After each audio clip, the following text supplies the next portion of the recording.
ሰላም ሰላም ውድ የቻናላችን ተከታታይ ቤተሰቦች እንዲሁም ለዚህ ቻናል አዲስ የሆናችሁ ልጆች እንኳን ወደዚህ ቻናል በሰላም መጣችሁ። እሺ ቤተሰቦች ዛሬ የምንማማረው የአማርኛ ፊደላትን ከአማርኛ ፊደላት አንዱን መርጠን የመቤተሰቦችን ነው የምንማማረው ማለት ነው። እዚህ ላይ እንደምታዩቸው መ፣ ሙ፣ ሚ፣ ማ፣ ሜ፣ ም ሞ እና በእያንዳንዱ በመ፣ በሙ፣ በሚ፣ በማ፣ በሜ፣ በም፣ በሞ የተመሰረቱ ቃላቶችን አንድ ባንድ ነጣጥለን የምናይ ይሆናል። ከእናንተ የሚጠበቀው ሁሌም እንደምንላችሁ ሳብስክራይብ፣ ላይክ እያደረጋችሁ አበረታቱን። እንዲሁም በግል በግሩፕ መማር የምትፈልጉ ልጆች ከታች በማስቀምጥላችሁ ቁጥሮች በኢሞ፣ በቴሌግራም፣ በዋትሳፕ ብታናግሩን ታገኙናላችሁ። ቀጥታ ወደ ትምህርቱ። እሺ ወደ ትምህርቱ ስመጣላችሁ ይቺ ፊደል ማናት? መ። ይቺ ሁለተኛ ፊደል ሙ። ይቺ ሶስተኛ ፊደል ሚ። ይቺ አራተኛ ፊደል ማ። ይቺ አምስተኛ ፊደል ሜ። ይቺ ስድስተኛ ፊደል ም። ይቺ ሰባተኛ ፊደል ሞ።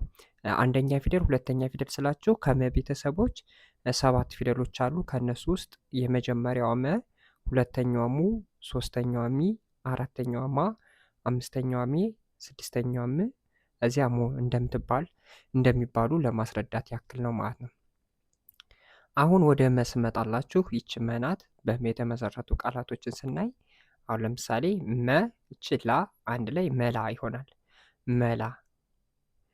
ወደዚህኛው ስመጣላችሁ መ፣ እዚያ ሪ አንድ ላይ መሪ። መሪ። ይቺ መ ናት። ይቺ ሪ አንድ ላይ መሪ። መ፣ ይቺ ና፣ ይቺ ቅ አንድ ላይ መናቅ። መናቅ። መ፣ ና፣ ቅ አንድ ላይ መናቅ። ይቺ መ ናት። ይቺ ጠ ናት። ይቺ ጠ ማን? መ፣ ይቺ ጠ፣ ይቺም ጠ አንድ ላይ መጠጠ። መጠጠ። ይቺ መ ናት። ይቺ ከ ናት። ይቺ ራ አንድ ላይ መከራ። መከራ። መከራ አንድ ላይ መከራ። እደግምላችኋለሁ። ይቺ መ ፊደል ናት። መ፣ መላ፣ መሪ፣ መናቅ፣ መጠጠ፣ መከራ።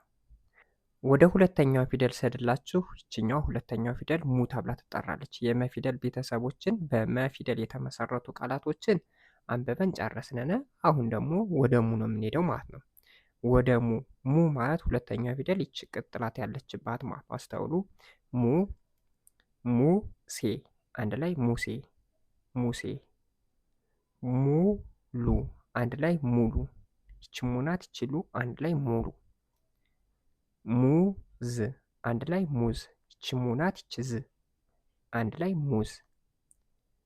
ሙከራ አንድ ላይ ሙከራ። ሙከራ አንድ ላይ ሙከራ። ሙከራ። ሙሽራ አንድ ላይ ሙሽራ። ሙሽራ። እደግምላችኋለሁ። ሙ፣ ሙሴ፣ ሙሉ፣ ሙዝ፣ ሙከራ፣ ሙሽራ። ስለዚህ በሙ ፊደል የተመሰረቱ ቃላቶች እነዚህን ይመስላሉ። እነዚህ ብቻ ናቸው ማለት አይደለም፣ ብዙ ናቸው። እኔ እንደ አጋጣሚ ይዣቸው የመጧቸው ቀለል ቀለል ያሉ ለእናንተ ይገባችኋል ብዬ እያሰብኳቸውን ነው። በመም በሙም ብዙ ማግኘት ትችላላችሁ። አሁን ቀጥታ ወደ ሶስተኛዋ ፊደል ሲሄድ ሚ ተብላ ወደምትጠራው ወደ ሶስተኛዋ ፊደል እንደምታዩት ሚ ማለት እግሯ ላይ እንደዚህ ናት። አስተውሉ ፊደሎችን በስነ ስርዓት። ሚ የምትባለው ፊደል ይች ናት። ሚዜ አንድ ላይ ሚዜ። ሚዜ። ሚዜ አንድ ላይ ሚዜ። ሚኪ አንድ ላይ ሚኪ። ይች ሚ ናት። ይች ኪ አንድ ላይ ሚኪ። ሚኪ። ሚሚ። ሚሚ አንድ ላይ ሚሚ። ሚሚ። ሚዛን አንድ ላይ ሚዛን። ሚዛን። ሚስት አንድ ላይ ሚስት። ሚስት። እደግምላችኋለሁ። ይች ሚ ናት። ሚዜ፣ ሚኪ፣ ሚሚ፣ ሚዛን፣ ሚስት ተብለው ይጠራሉ ማለት ነው። ስለዚህ በሶስተኛው ፊደል በሚ የተመሰረቱ ቃላቶች እነዚህን ይመስላሉ። ሚ፣ ሚዜ፣ ሚኪ፣ ሚሚ፣ ሚዛን፣ ሚስት። ወደዚህ ወደ አራተኛው ስመጣላችሁ ደግሞ እቺ አራተኛው ፊደል ናት። ማ ተብላ ትጠራለች። እግሯን ማስረዘም ብቻ ነው። ምንም ሌላ የምትጨምሩት ነገር የላችሁም። ማታ፣ ይቺ ማናት፣ ይቺ ታናት፣ አንድ ላይ ማታ፣ ማታ። ማሳ፣ አንድ ላይ ማሳ፣ ማሳ። ማፈር፣ አንድ ላይ ማፈር፣ ማፈር። ይቺ ማናት፣ ይቺ ፈናት፣ ይቺ ር፣ አንድ ላይ ማፈር፣ ማፈር።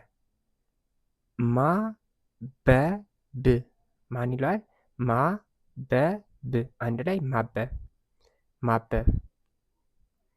ማራኪ፣ አንድ ላይ ማራኪ፣ ማራኪ። እደግምላችኋለሁ።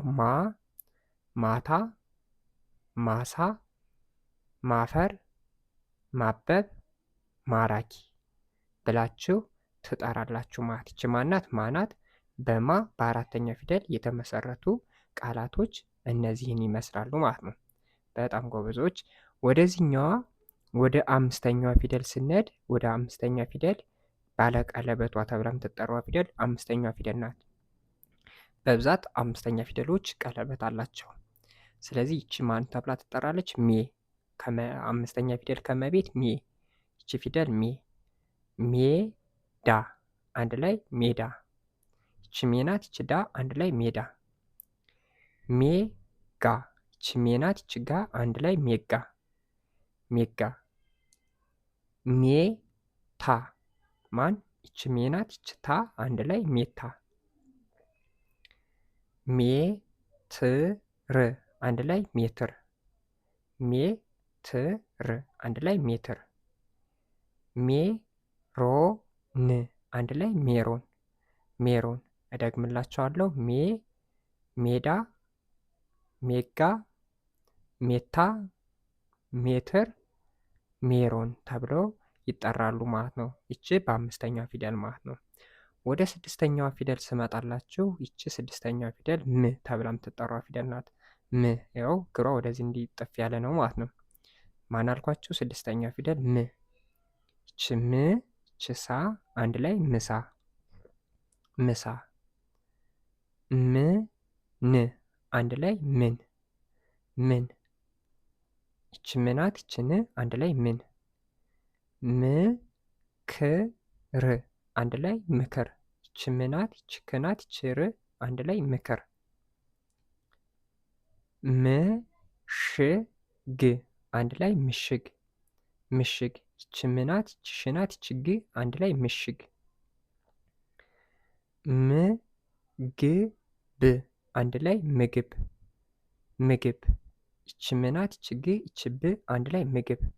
እደግምላችኋለሁ። ይቺ ም ናት፣ ምሳ፣ ምን፣ ምክር፣ ምሽግ፣ ምግብ። ወደዚህኛው ስመጣላችሁ የመጨረሻዋ ፊደል ከመቤት ሞ ተብላ የምትጠራዋ ፊደል ከመቤት ሞ ተብላ የምትጠራዋ ፊደል ማለት ነው። መጨረሻዋ አስተውሉ። ይችነች ይህኛው ግራ ቀጥ የቆመ ነው። ይችኛው እንደዚህ የተጣመመ ነው። ምና ሞ ግራ እንዳያጋባችሁ ማለት ነው። እያንዳንዱ ፊደል ከእያንዳንዱ ፊደል በምን እንደሚለያይ እንዴት አድርጋችሁ መነጣጠል እንዳለባችሁ በስነ ስርዓቱ ማወቅ አለባችሁ። እሺ ይቺ ሞ ናት። ሞ፣ ይችላ፣ አንድ ላይ ሞላ፣ ሞላ። ሞ፣ ይችኝ፣ አንድ ላይ ሞኝ፣ ሞኝ። ሞ፣ ይችት፣ አንድ ላይ ሞት፣ ሞት። ሞ፣ ይችዴ፣ ይችል፣ አንድ ላይ ሞዴል፣ ሞዴል። ሞ፣ ይችተ፣ ይችር፣ አንድ ላይ ሞተር። እደግመዋለሁ። ሞ፣ ሞላ፣ ሞኝ፣ ሞት፣ ሞዴል፣ ሞተር ተብሎ ይጠራል ማለት ነው። እሺ ቤተሰቦች በዛሬ ቪዲዮ መ፣ ሙ፣ ሚ፣ ማ፣ ሜ፣ ም፣ ሞ የሚባሉትን በእያንዳንዱ ፊደል ቃላት እየመሰረትን ፊደሎችን ለመለየት ሞክረናል ማለት ነው። ከእናንተ የሚጠበቀው ሁሌም እንደምንላችሁ ሳብስክራይብ፣ ላይክ፣ ሼር እያደረጋችሁ አበረታቱን። እንዲሁም በግል በግሩፕ ማጥናት መማር የምትፈልጉ ልጆች ከታች በማስቀምጥላችሁ ቁጥሮች በኢሞ፣ በቴሌግራም፣ በዋትሳፕ ብትደውሉልን ታገኘናላችሁ። በሌላ ቪዲዮ ውስጥ እንገናኝ። መልካም ጊዜ፣ መልካም ቆይታ